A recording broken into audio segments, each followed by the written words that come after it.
Order! Order!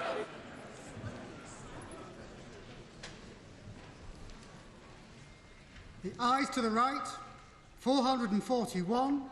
The noes to the left, 105.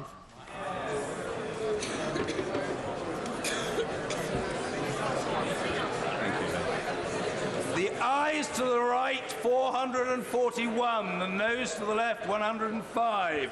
So the ayes have it. The ayes have it. Unlock. Order. I will now suspend the House until the outcome of votes on motions. Let me advise the House. Let me advise the House that it was very much the hope of our extremely dedicated professional staff that they would be able to provide the results of the indicative votes to be announced immediately after the result of this division, but that has not proved possible. I don't expect the suspension to be very long, but I will suspend the House until the outcome of votes on motions relating to the United Kingdom's withdrawal from and future relationship with the European Union are available. The division's bell will be rung 2 minutes before the House resumes. Order! Order!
Order. Order. I can now announce the result of today's recorded votes on motions relating to the United Kingdom's withdrawal from and future relationship with the European Union. In respect of Mr. Barron's motion B, brackets no deal, the ayes were 160, the noes were 400, so the noes have it. In respect of Mr. Nicholas Bowles' motion D, Common Market 2.0, the ayes were 188, the noes were 283, so the noes have it. In respect of George Eustace's motion H, EFTA and EEA, the ayes were 65, the noes were 377, so the noes have it. In respect of Mr. Kenneth Clarke's motion J, Customs Union, the ayes were 264, the noes were 272, so the noes have it. In respect of the Leader of the Opposition's motion K, Labour's alternative plan, the ayes were 237, the noes were 307, so the noes have it. In respect of Joanna Cherry's motion L, revocation to avoid no deal, the ayes were 184, the noes were 293, so the noes have it. In respect of Dame Margaret Beckett's motion M, confirmatory public vote, the ayes were 268, the noes were 295, so the noes have it. In respect of Mr. Marcus Fish's motion O, contingent preferential arrangements, the ayes were 139, the noes were 422, so the noes have it.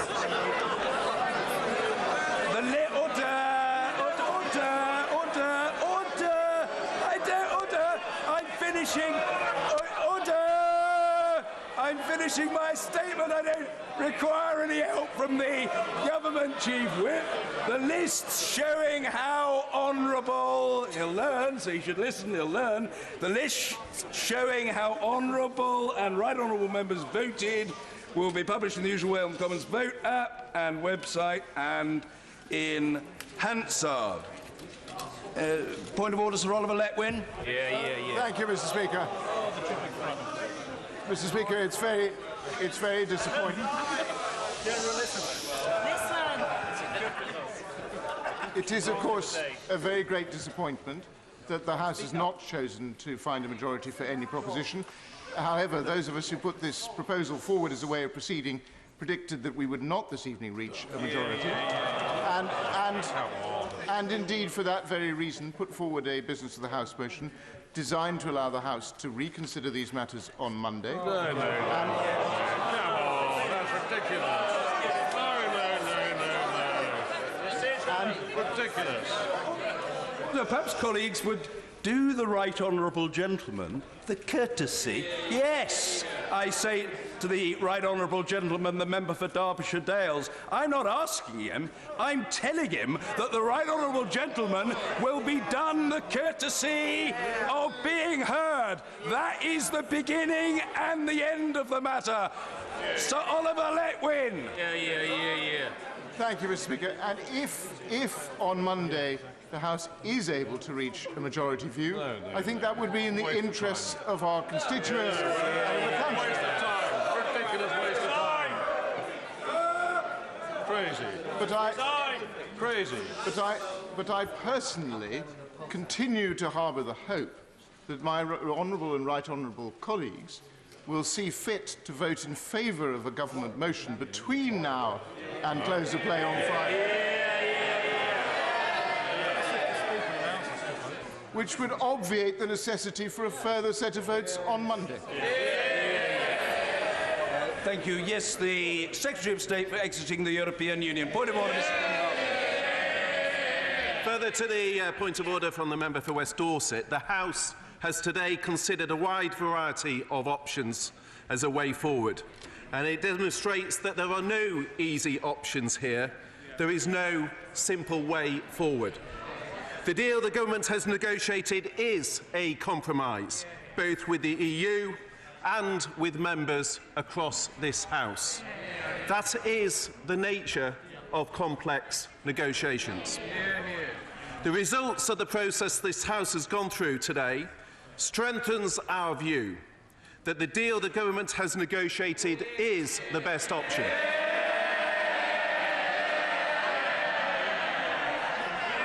Furthermore, Mr. Speaker, Must be heard. The Secretary of State. Furthermore, Mr. Speaker, although this was not a significant feature of today's debate, any deal must include a withdrawal agreement. It is the government's firm wish to get the withdrawal agreement approved by this House, and I urge all members, no matter the view on what the future relationship should be, if you believe in delivering on the referendum result by leaving the EU with a deal, then it's necessary to back the withdrawal agreement. If we do not do that, then there are no guarantees about where this process will end. It is for that reason that I call on all members from across this House, in the national interest, to back the Prime Minister's deal.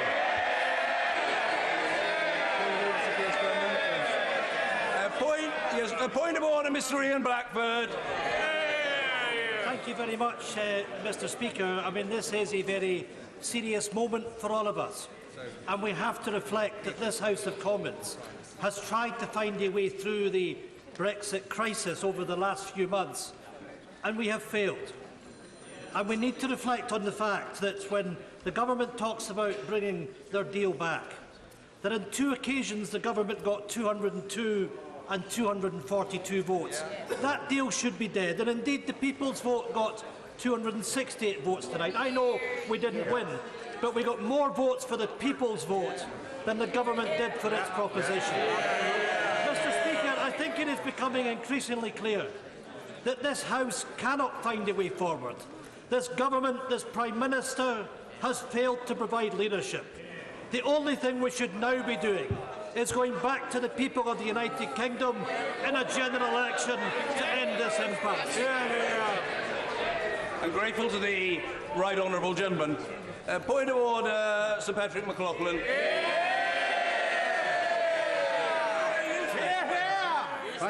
Thank you very much, Mr. Speaker. Can you confirm that if we follow on from your ruling earlier on today, none of these other questions can be put again? The particular process that has been set in train as a consequence of the business of the House motion is a discrete process. It is the first time it has been conducted. It was approved by the House, and therefore my understanding... No, I'm not debating the issue with the right honourable gentleman. He has more or less courteously raised the point of order with me, and I am responding to it. I'm not going to conduct a debate with the right honourable gentleman. My understanding of the situation does not entirely cohere with his, and I have explained that I think that the motion passed by the House expressed support for a 2-stage process, and I will, for the time being, leave it there. And I'm extraordinarily grateful to him. No, as I've just said, I'm not debating it with him. Point of order, Anna Soubry. Point of order, Anna Soubry.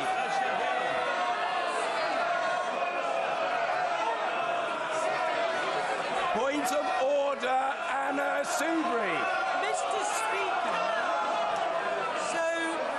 Mr. Speaker, as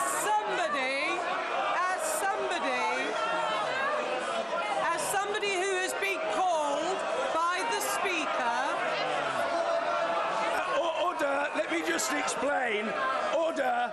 Let me just explain one thing in this place. The Right Honourable Gentleman is a very senior member of this House, and he is a former Chief Whip. He is not the Speaker of this House, and it's not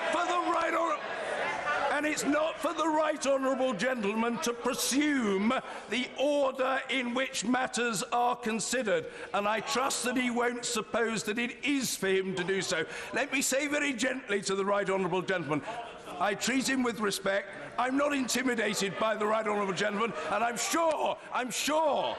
absolutely sure he wouldn't seek to intimidate me. I am taking a point of order from the Right Honourable Lady, and frankly, that's the situation. Point of order, Anna Soubry. Sit down. I've been called. Mr. Speaker, the country is watching this. And I gently say to the honourable gentleman, grow up. I can shout as loudly as anybody, but let's try to remind ourselves what we've decided to do. Nothing. And some of us have been involved in the debates and the discussions about the procedure from the outset. It's very well people coming at the end of all of this. Let us remind ourselves this was a I can patronise as well. This was a two-stage process. So today was our attempt to see if there was anything we could settle on, but to look where the biggest votes may be. The Prime Minister's deal secured 242 votes. The amendment motion J, supporting a customs union, got 264 votes. And beating all of them was the People's Vote with 268. May I suggest, Mr. Speaker, you don't need to shout it out. May I suggest, like any other honourable or right honourable member, to be heard, and she will be. Anna Soubry. Thank you, Mr. Speaker. So may I suggest we now proceed to the agreed procedure that the House adopted, that having settled on those matters where there were the biggest votes, we now go forward to Monday to see if we can find a compromise so that we look to how we are going to give this country the leadership and the certainty it needs and deserves. And finally, Mr. Speaker, well, if honourable members didn't try and shout me down, I might have finished 2 minutes ago. So may I suggest that we continue with our agreed procedure, because if we do settle on a deal, it's becoming increasingly obvious that then that deal needs to go back to the British people, and that's what we need to do. See if we can arrange that on Monday. Well, I note what the Right Honourable Lady has said, and as a matter of fact, the business of the House motion having been passed, the process is established. And the process, and I say this for the benefit of colleagues, but also for the benefit of those attending our proceedings who are not members of the House, the process is that a second day, Monday, has been provided for. I'm not investing that point with any spin one way or the other. It's not for the chair to do. I am simply reporting to the House the factual position. That is the reality of the matter. It's no good somebody saying rubbish. That is the reality of the matter, because it is that for which the House of Commons voted. A point of order, Mr. Mark Francois. Thank you very much, Mr. Speaker. Mr. Speaker, after many hours of debate and an extremely complex procedure, the House of Commons has decided, sweet Felicity Arkwright. I think the public will look on these proceedings in utter amazement. They will be completely bemused by what has gone on. This attempt to seize the order paper has failed. The second referendum has been defeated. The revocation of Article 50 was smashed. And surely the last thing we want to do, Mr. Speaker, in the eyes of the public, is on Monday go through this farce all over again. The truth, I say this for the benefit who've not heard this interaction before. Having known the... Yes, it's important. Having known the...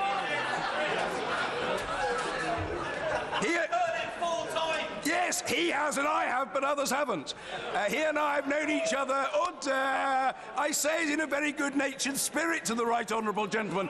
He and I have known each other for 35.5 years. And knowing him as well as I do, I know he's more interested in what he has to say to me than in anything that I have to say to him. But the simple fact of the matter is that a process has been decided upon. It may well be that it does not suit the palate of the right honourable gentleman. We will have to see what is said tomorrow and by other colleagues. But I repeat, I don't think he really wants much of a response from me. I respect the right honourable gentleman greatly, as he knows. I've heard what he said, the House has heard what he said, and I now want to hear what the right honourable... Oh, just wait a moment, patience. I don't mean any unkindness to honourable members, but actually I think at this point I will hear from a former leader of the House of enormous experience and who had a motion before us today. Point of order, Dame Margaret Beckett. Thank you, Mr. Speaker. I'd be grateful if you could just correct or confirm my recollection. I don't know what anybody else expected, but I did not necessarily expect any motion to carry a majority today. Certainly not the one that I proposed, which, if I recall, has probably had almost the identical result to the one that it had the last time it was moved in this House. My understanding of the procedure instigated by the honourable gentleman for West Dorset was that we would first let 1,000 flowers bloom and see where we went, and that would expose some things which had perhaps little support, and that then we would seek to proceed to see whether ranking things in an order of importance made a difference. And I have to say to the Secretary of State, I thought it was somewhat extraordinary for him to come to the dispatch box and say this proves that the only thing to do is to go ahead with the Prime Minister's motion, which got less votes than many of those that have been before us tonight. Exactly. So perhaps you'll tell me, sir, whether my recollection, which seems to differ from that of some colleagues, is reasonably accurate? Yes. And it is not for the chair to adjudicate on the merits of the arguments, and I have not sought to do so. What I did seek to do, which I thought it was proper for the Speaker to do, was to facilitate the House by selecting a wide range of motions expressing different points of view and allowing those different, and in some cases contrasting, propositions to be tested. I would just very gently make the observation, again with a view to the intelligibility of our proceedings to a wider audience, that these matters have been debated over a lengthy period. Indeed, since the publication of the withdrawal agreement, a little over 4 months ago, I have chaired every single debate and every minute of every single debate and I think exchange in the chamber on the matter. It is simply a statement of fact to say that in that 4-month and a bit period, the House has not reached a conclusion. So if the right honourable lady is asking me, I'm utterly astonished that today no agreement has been reached. I confess I'm not utterly astonished that after one day's debate no agreement has been reached, but that's the factual position. And I know the right honourable gentleman attaches very considerable importance to his next intervention, and I look forward to it with bated breath, beads of sweat upon my brow and eager anticipation, but not before I've heard that from the right honourable gentleman member for New Forest East. Point of order, Dr. Julian Lewis. Mr. Speaker, is there any way within the rules of order that I can point out to what might be a bemused wider world that people were not having to choose between these different 8 options, they were able to vote for or against each and every one of them, and they voted against all of them. If I were an unofficial backbench Prime Minister, I would resign at this point,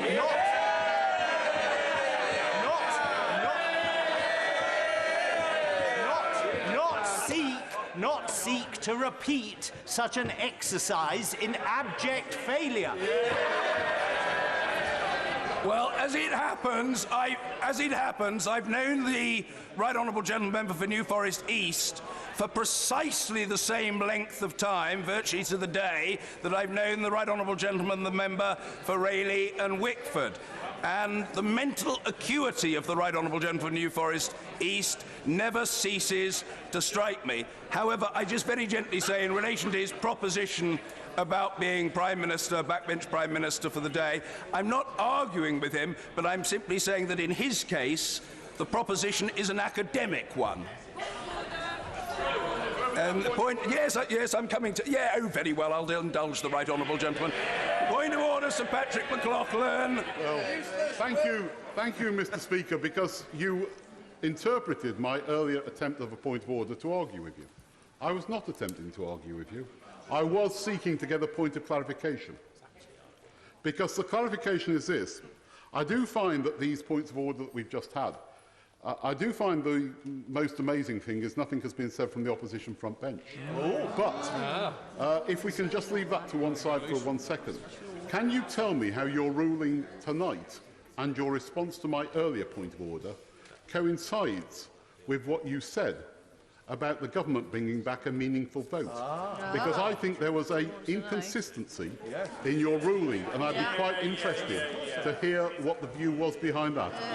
I don't wish to disappoint the Right Honourable Gentleman, but I've made the point once, and I thought I made it clearly, and I think that, yes, I think I made it very clearly, and I think the Right Honourable Gentleman disagrees with it, but my position, the point that I was making, is this. The process for which the House opted was and is a discrete process, the first of its kind. Indeed, the novelty, to some people welcome, to others unwelcome, of the process was the subject of much comment earlier in our proceedings. I believe it is a process, and the House decided earlier that it should be pursued over a 2-day period. In those circumstances, with a specific balloting procedure set in train, I do not think that it falls into the category that the Right Honourable Gentleman has described.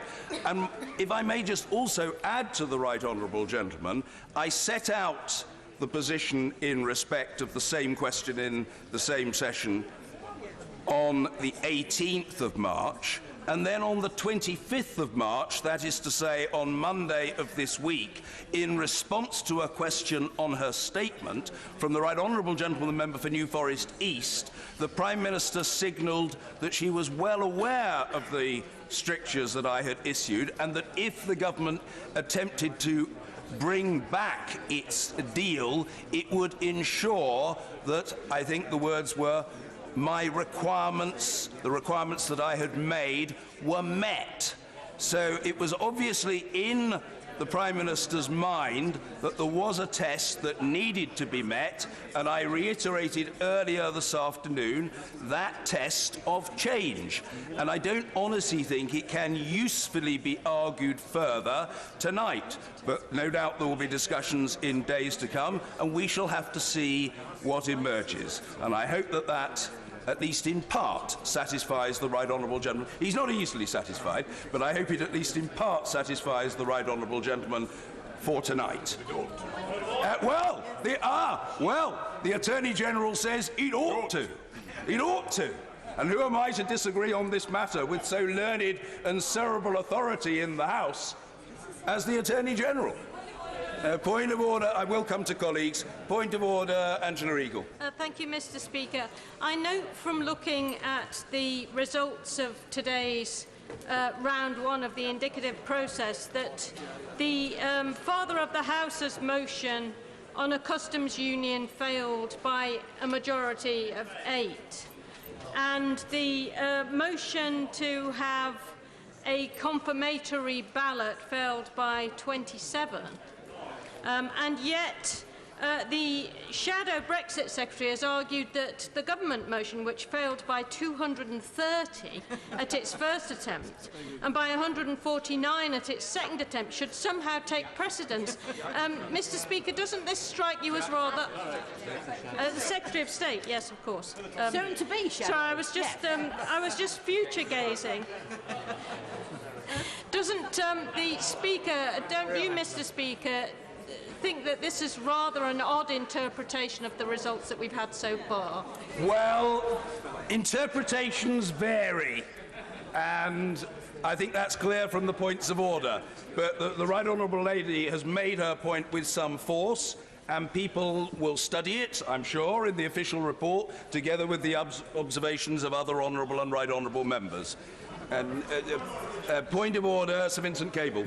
Further to this point of how to reconcile this evening's votes with your ruling earlier today, given that there were 2 votes today significantly in excess of what the government has achieved in its meaningful vote, significantly, would it not be appropriate now for the government to bring back its withdrawal agreement, amended to take account of the Leader of the House's changes, and also modified to allow for a confirmatory vote? And in that way we may reach some consensus. Well, a variety of options is there for policy makers and parliamentarians and members of the executive, and the Right Honourable Gentleman has helpfully indicated what he thinks should be priorities in the important days which lie ahead. Point of order, Vicky Ford. Mr. Speaker, thank you very much for taking my point of order. Last Monday, when you made it very clear that no identical vote should be put to the House twice, you also were very helpful in clarifying a point of order by myself that in deciding whether or not a vote was identical, you would take into consideration the conditions and circumstances in which members were having to make a decision on that vote. And since we last voted on the meaningful vote, there have been many other votes, including a number today. And many of my colleagues have indicated both privately and publicly that the conditions and circumstances therefore mean that they wish to change their minds.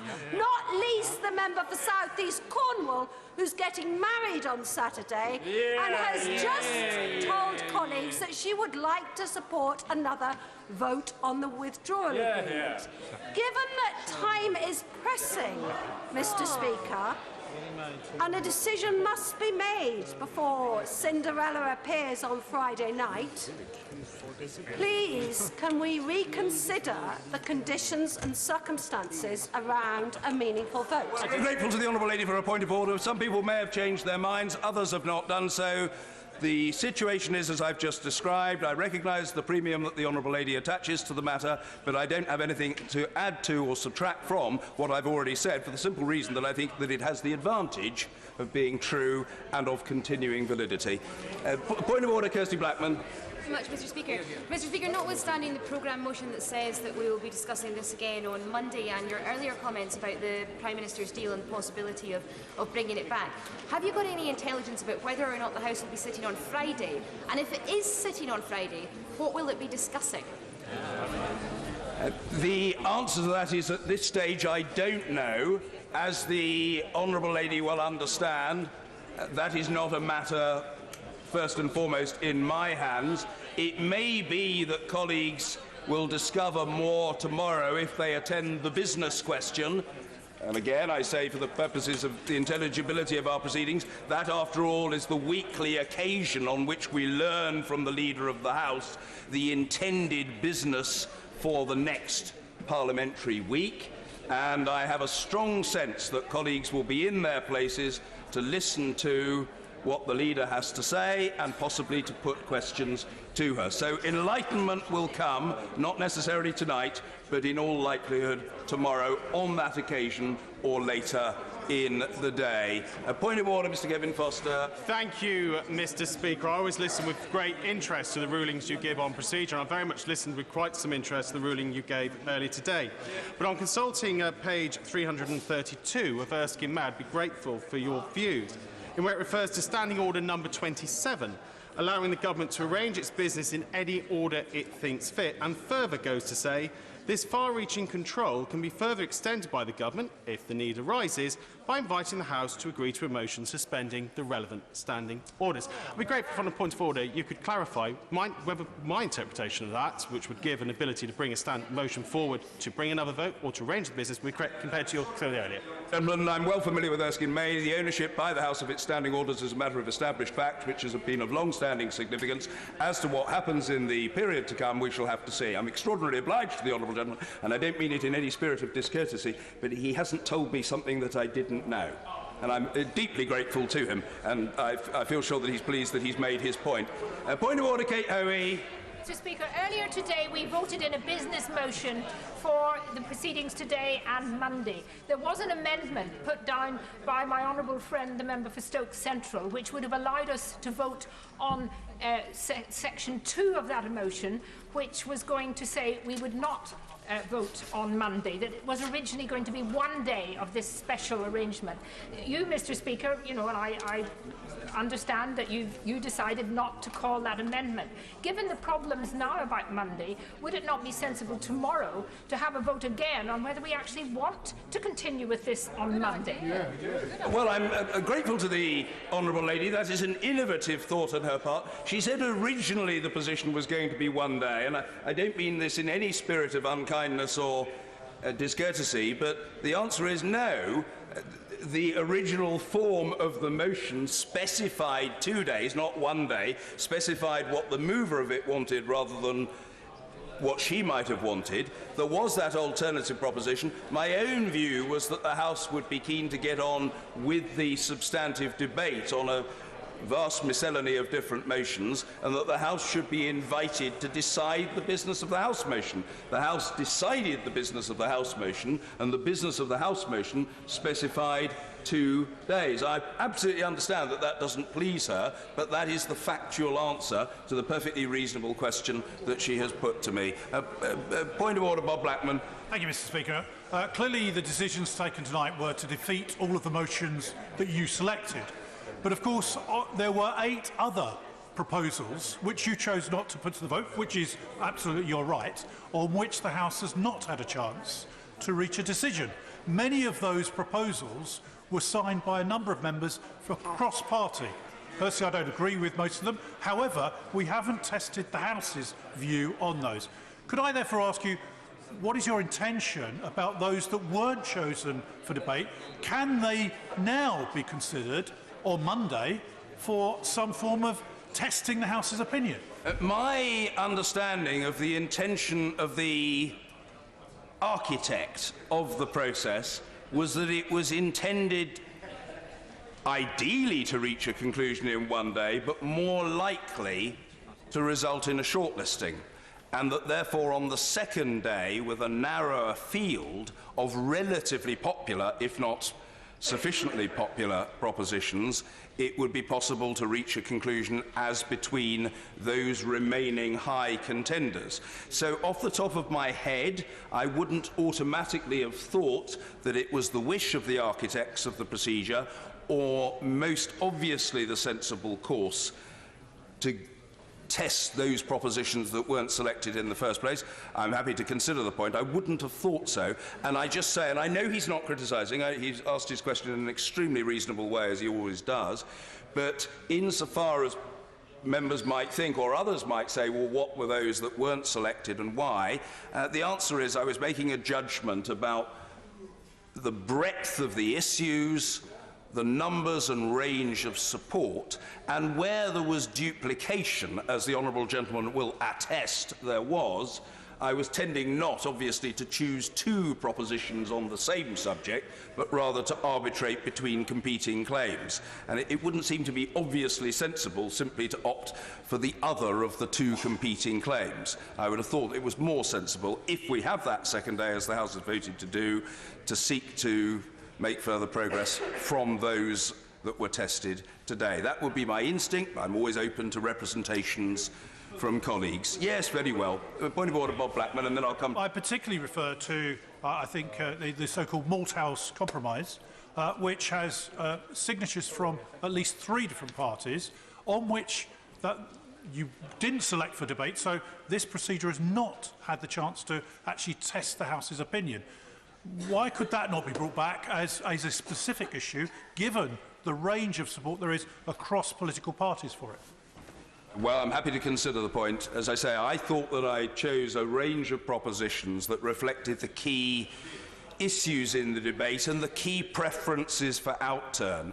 And I had some regard also, and I am speaking off the top of my head, of course, as colleagues can see, I had some regard also to a consideration which has always been adjudged to be important by members on both sides of the House and on both sides of the Brexit argument, namely the likely capacity to deliver an outcome. That was a factor in my mind, especially in view of pressure of time and the need to work with other partners.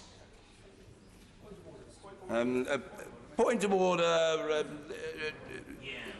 Mike Gapes. Speaker. Further to the earlier point of order from the member from New Forest East, he said that the temporary Prime Minister should resign. Have you had any intimation, given the 2 huge defeats for the Prime Minister, following her discussions with her parliamentary colleagues this afternoon, that the Prime Minister will be coming before the House in the next few days to announce her resignation? Certainly received no such indication at all. I mean, the Prime Minister was here today, and the Prime Minister, to be fair, has been a most assiduous attender in the Chamber in making statements to the House and responding to questions, often for very appreciable periods of time. Obviously, she will be here next week. We fully anticipate and look forward to that for Prime Minister's questions. I've received no such notification, and obviously I'm aware of media reports, but I would not myself have been present at any meetings that took place earlier this afternoon for very obvious reasons. But the honourable gentleman has made his own points in his own way with his customary style and puckish grin. Point of order, Nigel Huddleston. Thank you, Mr. Speaker. You've commented previously that your determinations, your rulings in this place depend on precedents and context and circumstances. Many of us believe that the context of a meaningful vote 3 have changed in the light of the votes this evening. Could you provide some guidance as to what would constitute context and circumstances changes in your mind so that we can be assured whether or not a meaningful vote 3 is possible? The honourable gentleman can readily extrapolate from things that I've said before on this matter. I made a very clear statement on the 18th of March, and I responded to a miscellany of questions on that occasion, possibly including an inquiry from the honourable gentleman. I don't recall for certain, but there might have been such. And on that occasion, I indicated that it seemed to me there was a matter not just of precise wording, but of thrust. What was the essential thrust of the proposition that was being put? Had it changed or had it not?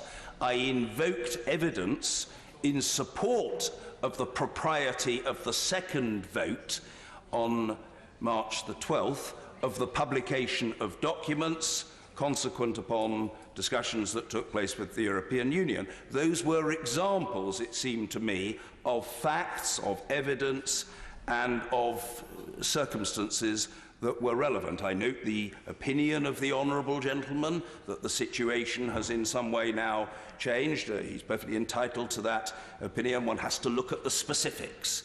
And if people come with specifics, then the specifics are considered.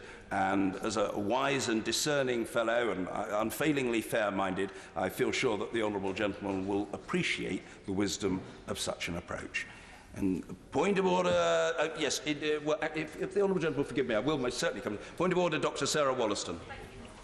this is both a national tragedy and a national embarrassment. And isn't it partly the fact that we tried to reduce a very complex issue with very many possible versions of Brexit into a simple binary choice? And doesn't this evening just demonstrate that we now need to set out what that choice is clearly and return it to the British people? And would you confirm, Mr Speaker, that today the greatest number of votes was for a confirmatory public vote on a defined choice? Well, the factual record speaks for itself. The political point that the Honourable Lady perfectly reasonably makes, not a party political point, of course, but the political point is not one for me, but she's made her point with a typical sincerity and sense of insistence on what she believes to be right, and I respect that. How these proceedings, in all the time I've known the Honourable Lady, she's been concerned about this,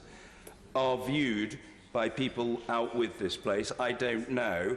It seems to me, however, if I may say so, that it is matter not just of the content of what is said, but of the way in which it is said that is of the foremost importance. And the Honourable Lady, in my experience, plays the ball rather than the man or woman. And I think if we can, albeit amidst inflamed passions and strong conflicts of opinion, maintain that basic respect for each other and that civility of discourse, that's got to be in our interest, both in respect of this issue and reputationally for the future. Point of order, Mr. Simon Hall. Thank you, Mr Speaker. Further to the points of order made by my honourable friends, member for Chelmsford and Mid Worcestershire. So I'm not seeking to challenge what you are saying, but could I ask you what scope exists? We're clearly in uncharted waters and difficult times for both Parliament and the country. Does the scope exist for you to consider overnight, maybe taking advice from clerks or others, to reflect upon the criteria of those material changes that you alluded to in your statement earlier on in the session, with regards to being able to bring a meaningful vote 3 back?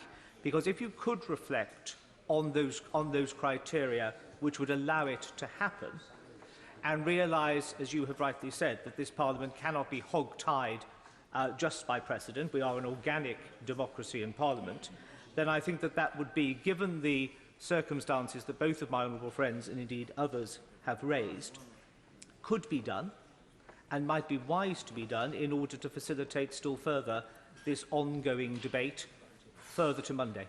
I hear what the Honourable Gentleman says. Colleagues talk to each other. I talk to senior members of the House, with representatives of the government, law officers and others from time to time, and I don't say it at all unkindly, but I don't feel that the Honourable Gentleman has put to me anything that has added to what has already been said. He has to some extent attempted to reinforce the views that have been expressed by other colleagues and with which he may himself sympathise. And, insofar as he feels he's made his point, and he has made his point, I'm greatly obliged to him. And, no, there is no further to it. He's made his point, I've responded to it, and that's that. A point of order, Vera Hophouse. Thank you, Mr Speaker. Given the point that no single option has so far found a majority in this House, wouldn't it be a sensible thing to suggest to those who can do a bit of math and in the spirit of compromise to put two options together which are not mutually exclusive, i.e. a people's vote with a deal that the Prime Minister has suggested, because, like this, a combined option might actually make it over the line.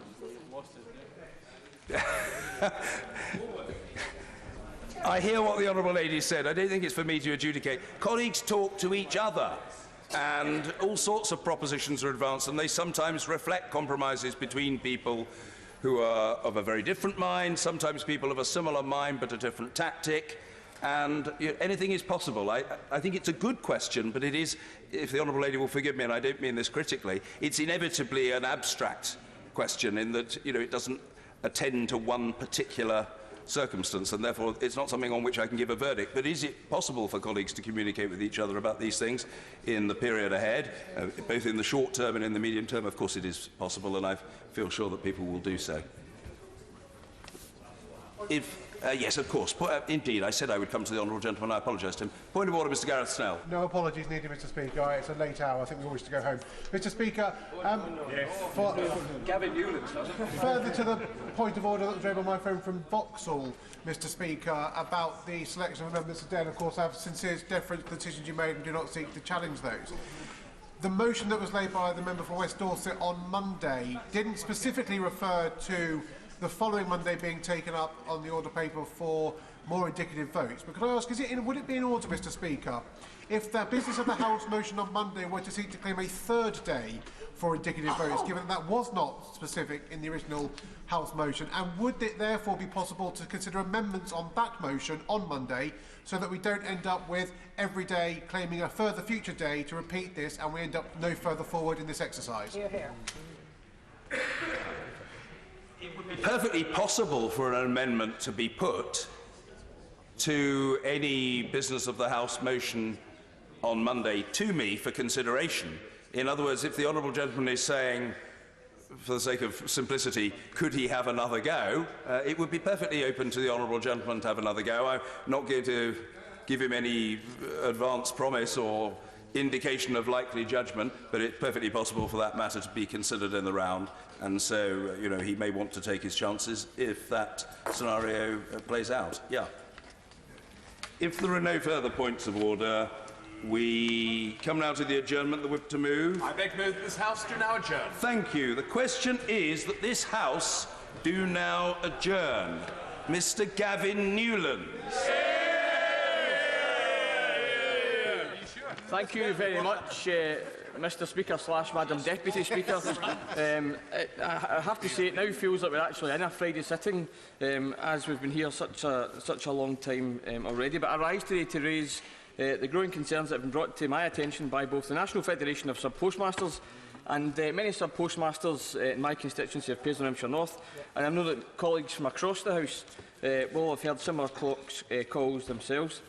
A number of colleagues have already indicated a desire to intervene, which I'm keen to accommodate, but all I'd ask for is brevity when they do so. But, Madam Deputy Speaker, the simple and undeniable fact is that many post offices are facing increasing challenges and huge uncertainty with regard to their long-term financial viability. In the modern digital world, with the likes of Amazon, grocery delivery and online banking, many of our small village and town centres, particularly those in rural areas, face systemic degradation and challenges unlike anything they've ever seen before. As I alluded to, this comes at a time when big banks continue to up sticks and close their local branches at short notice, often with little consultation with their supposedly valued customers and local representatives. The role of the Post Office as the community banker is therefore becoming increasingly pronounced. I would be delighted. He's most kind. I did ask him, Madam Deputy Speaker, to give way, and I'm here to support him in this issue as well, because this issue is very important for me and my constituency. Does the honourable gentleman not agree that in rural communities, post offices are the hub of country life and are more than a link to essential services, but are further for social interaction? And it's so important for post offices to have them in rural communities, to be able to have contact with elderly people. It is for many people, the post office is their life for many people. Totally agree with the honourable member, and I'll go on to detail some of that. And after the shenanigans of the last hour, I feel that balance has now been restored to the force after the honourable member has intervened in the adjournment debate. But I was saying the Post Office is a community institution in Scotland, and indeed, as we've heard, the rest of the UK. Over the years, we've had famous firms like Woolies, BHS, Blockbuster, in addition to countless small family retailers in our towns and villages, closing their doors for good. But the Post Office continues to be a fixture in our local communities. And under successive governments, we've faced decades of aggressive privatisation, it's late, Madam Deputy Speaker, of nationalised industry that many, particularly in older generations, felt immense pride in contributing to. The Post Office looks very different today than it looked 25, 50 or even 100 years ago, yet requires still further modernisation. But to paraphrase a former Tory Prime Minister, it remains one of the only pieces of family silver which has not been flogged for a fraction of market value for the sake of ideological privatisation. Even as its partner, the Royal Mail, has been privatised cheaply, I might add, the Post Office Limited remains in public hands. And closures of post offices disproportionately affect Scotland, with 40 closures occurring from 2011 up to March of last year, compared to England's 297, which per head of population is a rate one-third faster than south of the border. And when you add into that mix Scotland's geography and size compared to England, including 94 inhabited islands, you can see that the continuing viability of the Post Office, particularly in light of bank branches being slashed, is of extreme importance to Scotland. My honourable friend hasn't indicated his desire to intervene, but I'll give way if he's brief. No, but it was on that. Firstly, can I congratulate my honourable friend? I know his commitment in terms of the local businesses in the zone area is very, very strong. In terms of that, the bank closures have been so important for small towns in rural areas like my own. Will he ask the Minister about in terms of the charges, because post offices are increasingly taking the burden of bank closures in these rural areas? Absolutely, and I'll go on to detail a lot of that in my speech, and I will be pressing the Minister on that particular issue. If I'll make a bit of progress and I'll come back to him.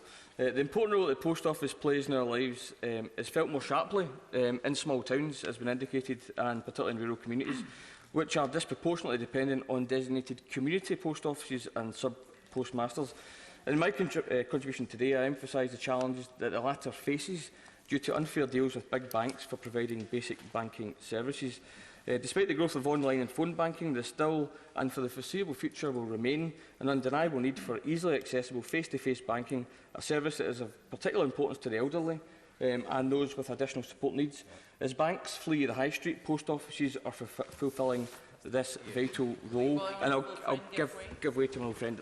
I thank my honourable friend for giving way, and I commend him for not only securing this debate, but the way that he's setting out his case, which is very strong.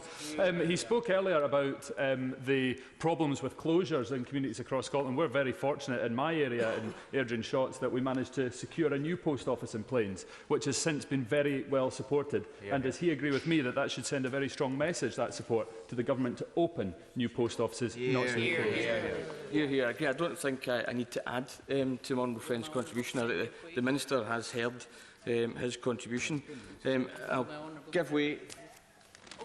Thank my honourable friend for giving way. Is it not bizarre that the DWP have pushed people to actually open bank accounts away from the post office to receive benefits, when in actual fact they end up back at the post office? And maybe we should make post offices more secure to give access to cash. 100% agree with my honourable friend that the entire exercise is a piece of nonsense, quite frankly, and she makes a point well. But to come on to the fees that have been mentioned already, the fees that banks pay to Post Office Limited, which in turn compensates some postmasters to carry out this work, have been ridiculous, although so much so that the majority of these transactions are actually carried out at a loss to the sub-post office. For example, for every £1,000 of cash accepted over the counter, Post Office Limited pays 24 pence, and there's no differential in the commission paid for coins or notes. So in effect, if the Post Office has to accept 100,000 pennies, they'd get to keep 24 of them as payment. And to be clear, Post Office Limited also pay a transaction fee, but the combined fees are insufficient to cover those costs. So it's clear, Madam Deputy Speaker, that the current deal is deeply unfair and is unsustainable. Would the honourable member give way? I'll give way to the Honourable Lady. I'll come back to my friend. Thank you. I congratulate the honourable member for bringing this debate, and of course there are issues in rural areas and in Scotland, but we have an issue in Brentford town centre, a small town centre in the suburbs of London. We have lost our sub-post office. It closed in the new year because the sub-postmaster didn't want to keep it on, and no one else could be found among any of the other businesses to do this because, as the honourable member has just outlined, it's just not viable. And would he not agree with me that the government needs to review their tapering down of the network subsidy payment that was supposed to be what made sub-post offices viable, and now clearly, in Brentford's case, it's clearly no longer viable? I totally agree with the honourable member. It's simply not viable to be a sub-postmaster at the moment. And before I continue, I shall give way. I thank the honourable gentleman for giving way, and I was listening very carefully to the excellent point he made about the fact that our post offices are being expected to pick up the slack because our banks have abandoned our high streets. Does the honourable gentleman agree with me that This is putting postmasters in crisis because the remuneration is so poor that many of them actually earn on average below minimum wage. It's as if the honourable friend who's sitting next to me has read my speech. Because I'm shortly about to come on to that, and I hear I give way. I thank the Governor. I know he's just going to come on to this, but just further to that, there's a fantastic post office in the village of Dunlop in my constituency where they do great work. Got a fine range of whiskies and beers, by the way, so well worth a visit. But it's the same issue. The sub-postmaster, when he works out the hours he does, he gets paid less than the minimum wage, yet he hires staff and correctly pays them the money they're due. Is this not an injustice? Absolutely is. But that sub-postmaster will be playing with less money once he's paid the commission to my honourable friend for the advert he's just given.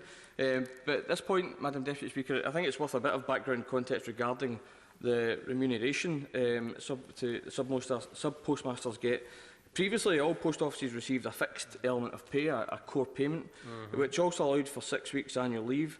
Now only a small number of offices, around 400, that didn't go through the network transformation, plus offices that are designated as community offices, continue to receive a fixed element of pay. And we know that overall the total amount paid to sub-postmasters has dropped as a result of the removal of this fixed element of pay. And if I just finish this point, from the majority of offices, the total amount paid by Post Office Limited across the whole network in 2017-18 was 17% lower than in 13-14, and that's before adjusting for inflation. As a result of the transformation programme, new post office models, main, local and local plus, offices are paid on commission only for the transactions they carry out. Main model offices receive commission rates that are roughly 1/3 higher than local model offices. It's with this backdrop that the Post Office is currently engaged in renegotiating the deeply unfair banking contracts with UK Finance, the body representing the banks. Given that the Government have hidden behind the Post Office network countless times at that dispatch box while defending bank branch closures since 2015, and that on behalf of the public it owns the Post Office, I hope that the Government will act as the proper stewards of the Post Office they should be and ensure that the deal ends up being a fair and sustainable one. I give way to my honourable friend. I thank my honourable friend for giving way, and I congratulate him on securing this, because the point he's making is absolutely correct. More and more people are becoming dependent on the post offices precisely because of the bank closures. The whole of Maryhill Road in my constituency, which I know he is familiar with, is going to be left without a single bank due to closures of all kinds of branches just since we were all elected in 2015. So it's absolutely vital that the post offices that are on that street, a very long street, are supported to continue to maintain support for the people who need face-to-face banking services. I totally agree with my honourable friend. I know Maryhill Road well, as I used to work there for many years. It's in the heart of Craig Lang, where my wife is from. I'll give way. Thank you very much for giving way. We should also know that the government, not just the banks are shutting down, the government, the post office are shutting down Crown post offices. 73 in Scotland, been put in W.H. Smith, the worst retailer in the country. That's right. And this is happening with the government. The government's got to step in and open up post offices. I totally agree. The post office network, between the Crown issue and this issue, is being dismantled before our eyes unless the government get to grips with the issue. And I'm conscious of the time, and the Minister's going to be a little bit shorter in her response than perhaps she would like to be, if that's not true. But I'll give way to honourable member. Would he share my concerns that many small businesses, the post offices, the sub-postmasters and the postmaster, that their income has been driven down by the post office, their income has reduced dramatically, and therefore they're unable to sell on maybe a long-established business that nobody will take that on, leading to the closure of important post office in communities, and it's the post office themselves that's reducing and causing this crisis. Yeah, it's an excellent point made by the honourable member, and I'll come on to detail some of that shortly, if I get a minute between interventions. The National Federation of Sub-Postmasters' recent survey makes for stark reading for both Post Office Limited and the Government. It found that 77% of sub-postmasters believe that the remuneration rates for business banking are unfair. Only 9% thought them fair. 67% thought of the rates for personal banking unfair. Also, if this is felt in such huge numbers, I'm confident there's a serious problem emerging that must be addressed and addressed quickly. If the number of banking transactions were to continue to increase, 76% of sub-postmasters would be concerned that the level of profit from these transactions would be inappropriate. But 50% of them also had concerns around the volume of cash, as has been mentioned, they had to hand, and a further 42% of them were concerned on the impact on customer queuing time. Now, having visited post offices in my constituency, unfortunately, a picture has emerged there that matches the one painted by the Federation. When I spoke with Fergusley Park Post Office, they agreed that the fees they receive are not adequate, especially for the amount of transactions that they carry out. This particular post office plays an important role in administering and advising on benefit payments and has had little success in making sales on the likes of life insurance, savings accounts, mortgages and home insurance. It's therefore especially important that this post office has a secure financial future. The Federation is also concerned about post office closure rates. In July 2018, nearly 1,000 post offices in the network were listed as temporarily closed, 8% of the entire network. Would my honourable friend give me on that? Yes, I would. I'm grateful to my honourable friend and member for Paisley and Renfrewshire and also congratulate him when he's in the adjournment debate.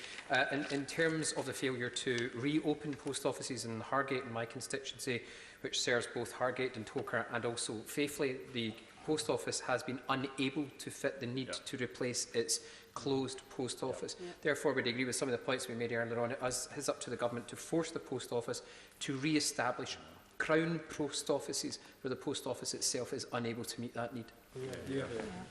I totally agree that the first thing that has to be done is to increase the rates that make post offices viable in the modern age, and that's the step that I'm hoping that the Minister will take. In 2018, sub-postmasters were far more likely to state their intention to close in the coming year than small businesses in general, with 22% intending to close or downsize their operation. Those with these plans overwhelmingly came from deprived areas. They also faced increasingly difficult working conditions, with often over 40+ hours being dedicated to just the post office side of the business.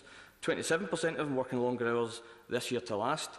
An average less than 10 days holiday each year, and 1/3 of them took no time off whatsoever. They also are facing less in take-home pay, with 61% taking home less in 2018 than 2017, 76% making less than the national minimum wage for hours worked, and 19% of them, all their partners, taking on extra work to supplement their income. Since network transformation, many post offices designated as local post offices, such as Kirklenuke in my constituency, have had some services removed, such as parcel force services and passport services, which may otherwise cross-subsidise a lack of this banking remuneration. Clearly, this would be less of an issue where they simply paid a fair rate from the banks, and I'll give way if he promises to be brief. And congratulate the... I'm very grateful to the honourable gentleman for congratulating me, and I think I've done my bit for the post office recently with the number of cards I've been receiving since the birth of my child. And look at the benches opposite, I think there's maybe 35 that maybe haven't had a stamp put on them, because I haven't had any from the members opposite so far, but I have had many congratulations, which I'm grateful for. But I wonder if the honourable gentleman would agree with me, because I've raised this issue a number of times in Murray. We're very fortunate to have the Director for Scotland for the National Federation of Sub-Postmasters, Paul McBain, who owns post offices in Murray. But one of the issues I think comes up time and time again is the public are not aware of the wide range of services that are available in the post offices. They go back to historically what you could do, but much more is now available, and I think we need to promote that message to encourage more of our constituents to use the post office rather than using online services. I thank them for the intervention, and that's certainly the case. And if you look at the survey, that bears that out. That's the belief of some postmasters as well. But at the end of the day, we can have more customers can go into the post office to use the services, which will just swamp the post office and perhaps make it an even bigger loss-making venture than it currently is. So we need to sort those rates out as well. But Bridge of Weir Post Office, which I've raised in this place in the past, have serious concerns around their long-term financial viability. After making a small loss last year, they anticipate that these losses will continue to rise. All told, if this continues, they expect their cumulative losses from over the next 10 years to reach £70,000. But this is despite the centre being run almost entirely by volunteers, with just one paid member of staff in the post office. And when I previously raised the Bridge Community Centre post office and asking the Leader of the House for a debate on this issue, I also pointed out that despite being the textbook definition of a community institution run by the community for the community, because no retailer would take up the franchise, it receives no community subsidy from the UK Government. This is regrettable, and due to the Government's rules on distance to other retailers and to other post offices, it doesn't qualify for any support, but with a dose of common sense this is entirely avoidable. Remember, no other Bridge of Weir retailer wanted to take this on. In addition, the Bridge's other retail offerings, tea, coffee, cards, second-hand books, do not operate in competition with any other Bridge of Weir retailer. Yep. There is also another post office within the 3-mile limit which also rules out community status. However, the government designation or community designation ignores local public transport links, which Bridge of Weir had gave you to start with, but recent cuts have eviscerated the village's bus service. In addition, the next closest post office is a 10-minute walk from the nearest bus stop to that post office, meaning access, even with an adequate bus service, is a huge issue. Yep. However, this all said, I understand the need for community status criteria to be in place, but it's clear to me that we need to look again at this criteria, or to allow for common sense exceptions in places like Bridge of Weir. The community subsidy is still vital as it supports many branches that might not otherwise be commercially viable. Under current plans, government subsidy to the post office is due to be cut in the coming year and to end entirely in 2021. However, I would strongly urge the Minister to reconsider this. Madam Deputy Speaker, the Federation's latest study found that in July of last year, 17% of community model branches were actually closed. This is alarming, as this is normally the very last, potentially the last store in a local area. The community subsidy, therefore, is letting many post offices fall through the net at the current rate, let alone a further reduction or indeed removal of that support. Madam Deputy Speaker, this is not a promising outlook for the future of the post office network. In too many of our small and rural towns, the local post office is often the last place where a face-to-face human service is available. With such a wide array of duties, handling mail, banking, benefit administration, etc., etc., etc., it's understandable why the post office has continued to be such a vital lifeline to so many of our communities. I therefore urge this government to listen to sub-postmasters to see what more they can do to support them in the short, medium and long term. They also shouldn't be afraid to stand behind the post office, which we own, let's not forget, and use its influence to ensure that the post office gets a fair and equitable deal with the banks that now rely on them to provide their services. I also urge the Minister to rethink their community designation to take into account local geography and factors like public transport links in our communities. After speaking with my constituents, and I'm sure others in this place will have found the same, the current community designation leaves many community post offices in practice, if not designation, out to dry. Indeed, the Minister must ensure that the community subsidy does not end in 2021. If indeed it were to end, I dread to think of the number of towns and villages left without a bank or a post office at all. When the vast majority of the post office network is made up of sub-postmasters, we should be concerned when they tell us that they're over